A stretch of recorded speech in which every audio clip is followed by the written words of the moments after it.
frequently asked questions sa akin, HM, alright? So marami po sa mga tao pagka nagtatanong sa akin about the laundry business. Ang unang tinatanong, magkano ba, Rohel, no? Magpa-set up ng laundry shop. Well, actually, importante po yan para magkaroon ka ng idea how much you need.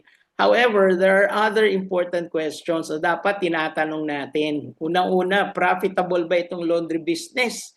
Eh baka pasukin nyo, may puhunan kayo eh, palugi naman pala itong negosyo na to. So you have to find out kung may profit ba tayo dito sa negosyo. Pangalawa, pag kayo po'y nagtayo ng negosyo, long term or short term? Diba? Long term, karaniwan sa atin, no? So therefore, yung business dapat may potential. So you have to find out, may potential ba tong negosyo na to? Baka naman pag pumasok ako, pawala na sa uso, 'di ba? Baka naman wala nang demand or tipong hindi natatangkilikin ng mga tao yung negosyong 'yan. So you have to find out ano bang potential ng negosyong ito? Laba-laba lang ba talaga siya o may iba pa? So malaman po natin 'yan mamaya.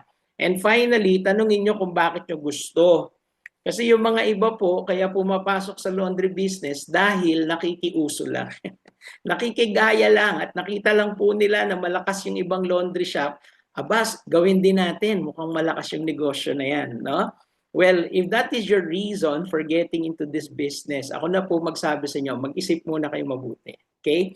Dahil kailangan po may tunay na interest kayo sa negosyong ito. Gusto niyo talagang maglaba, gusto niyo talaga magbigay ng magandang service sa mga customers, no?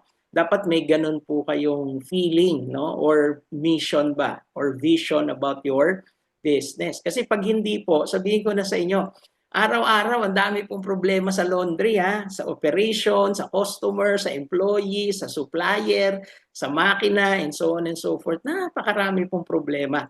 At kung hindi ka totally committed, talagang sasabihin mo sa sarili mo, bakit ko ba pinasok negosyong to. All right? So make sure that you're truly committed and you really want to be in this business. Now, hindi ko po masasagot para sa inyo yung kung bakit gusto nyo, no? Pero masasagot ko kung profitable ba, may potential ba, at kung magkano ba mag-set up. Okay?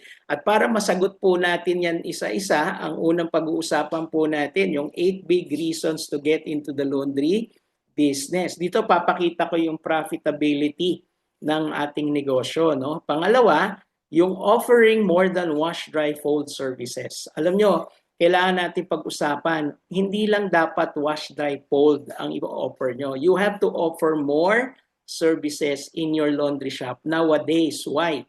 Kasi pag hindi kayo nag-offer ng more than wash, dry, fold, katulad lang kayo ng ibang laundry shop. 'Di ba? At kung katulad lang kayo ng ibang laundry shop, kayo po ay magiging commodity. O yun bang ano lang kayo, yung marami kayong katulad. So, mangyayari niyan, labanan sa presyo. 'Di ba? Para pong itlog, parang bigas. 'Di ba? Tabi-tabi yung mga nagtitinda ng itlog at bigas. So, paano laban nila? Presyo na lang. Pare-pareho lang naman tayo ng binibenta, 'di ba? So, masaklap po yun. Kasi kung presyo lang ang labanan, di kung nagpresyo ka ng 80, tatapatan ka ng kalaban mo, maging 70, ikaw naman, tatapatan mo siya, gagawin mo 60, mamaya yung kalaban mo 50, ikaw na 40, tapos mamaya siya 30 na lang, pabigay na lang kaya natin, huwag na tayo magnegosyo, no? So, kailangan po more than wash, dry, fold. Pangatlo, we'll talk about the professional setup ng isang laundry shop.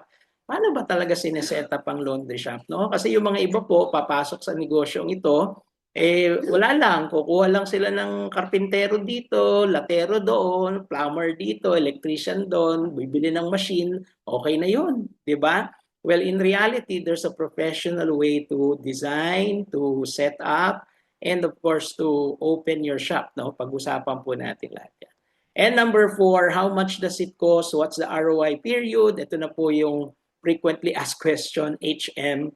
Discuss din po natin yan towards the end of our webinar. Okay? So simulan na po natin with the 8 big reasons to get into the laundry business.